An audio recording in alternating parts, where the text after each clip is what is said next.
யோசிச்சுட்டு இருக்கிறீங்க? இந்த காக்கா கத்துறதுல எப்படிதான் தண்ணியில் கல் போடும்? அது வாயில தூக்கிட்டு வந்து கல்லுக்கு உள்ள போட்டு ஈஸியாக தான் மேலே வந்துடும். ஆமாம், அது காக்காக்கு எப்படி அந்த அந்த இடத்துல அந்த அறிவு தெரியலையே. என்ன வாக்கு? சரி பார்ப்போம்.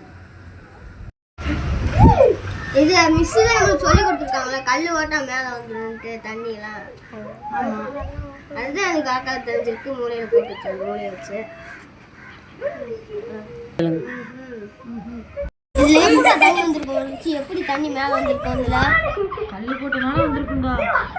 கல் எப்படி மேலே போட்டு அப்படி தண்ணி மேலே வருது? நம்ம தான் கல்ல வரணும். என்னடா இதை பத்தி பேசிட்டு இருக்காங்க? காக்கா கூட அந்த கல்ல போடணும். அமுக்குனா மேலே வருது. வைத்தியக்காரனுங்க போங்கடா. டேய் டேய்டா ஓடாதே. ஆளா வருது.